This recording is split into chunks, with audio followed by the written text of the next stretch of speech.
Aloha mai kako, Michael Kiola Tengan, Urban Mage, enlivening the magic within. Love and aloha to you all, adepts and initiates. Welcome to today, day 6 of our 21-day experience. We're going to be talking a little bit today about the whole concept of coherence. The concept of coherence is one that is really just getting us into a very harmonious or homeostatic state. Part of that comes in terms of what our body is experiencing. Part of it ties into the busyness of the mind. Another piece of it is also the depth of the emotions that we're going through. However, when we're able to align these three things with the frequency of our spirit, then what happens is that we get into this place of experiencing these moments more richly, more vastly. And so if we're looking at that alignment, what exactly does that mean? Part of it is looking at essentially the actions that we take, right? This is our capacity to do, our physical experience. Another piece is of it is the thoughts that we think. Now, the thoughts that we think, the mental body comes into place in creating that consistency between thoughts and actions. Going a little bit deeper is the feelings that we are holding or experiencing.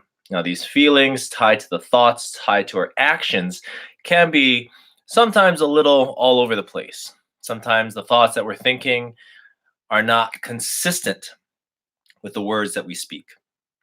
Also, additionally, the actions that we take may or may not reflect our true emotions.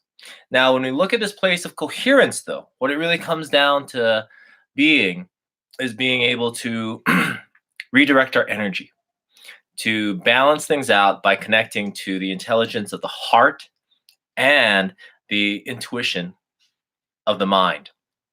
As we do that, then we're able to be generally more relaxed. We are dealing with this epidemic rather of stress. And that stress is sort of that state of anxiety and overthinking and so on and so forth is the epitome of that stress. Now, what we can do, though, is with some of the tools that we've already started to work with, right? We talked about nature, going out on a nature walk. We've talked about breath work, using that. We'll be adding more tools and techniques throughout the remainder of this 21-day experience. However, the whole reason that we are is to get to the state of coherence.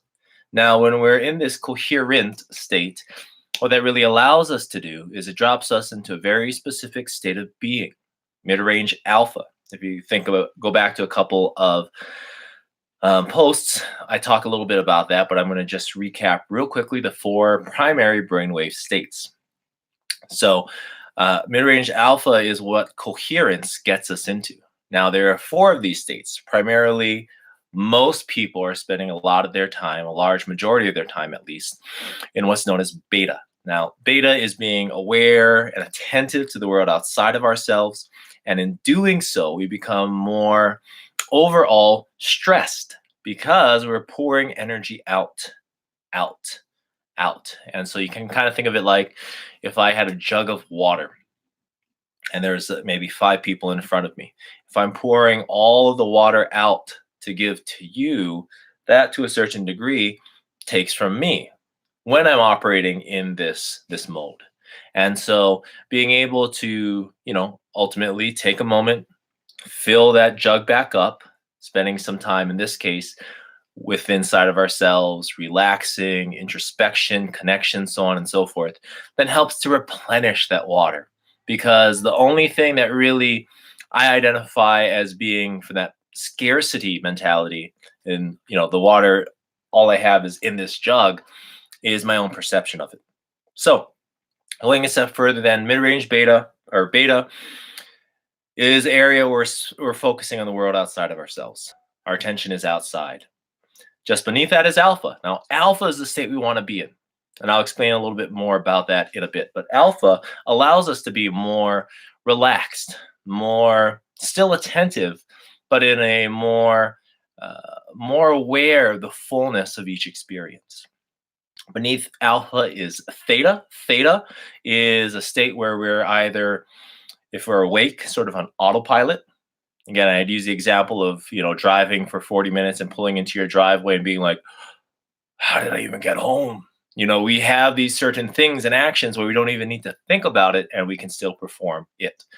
Now, theta is also an area of deep meditation or light sleep. And so we can be in this place where we are highly suggestible when people talk about things in relationship to hypnosis, for example. It's largely in the realm of theta. Great in terms of suggestibility, feeding our subconscious mind certain cues, and also being able to do some deep healing work. Now, beneath theta, then comes delta. And delta is when we are in a deep restorative state.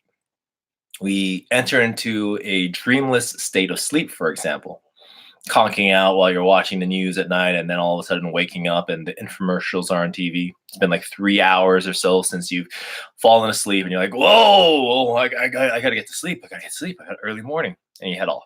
So delta being the lowest, theta being just above it, alpha, and beta. Now, these are the four primary brainwave states. And we're just going to be focusing on this area because when we talk about coherence, we're largely dealing with one or two of these four states.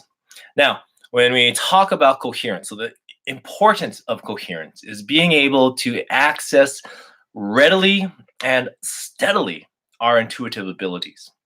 Largely what happens, say for someone who is dealing with some psychic abilities, whether it's being able to see spirits, for example, or an empath who's able to tune into what others are experiencing and feeling, then it tends to happen spontaneously, meaning that it happens and it's not always that we want it to happen, and yet it just sort of happens to us, if you will.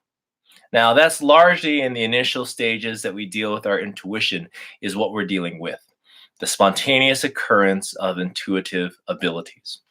Now, with the spontaneous occurrence of intuitive abilities, what really happens then is we get more acclimated to it. We get to be more familiar with the process.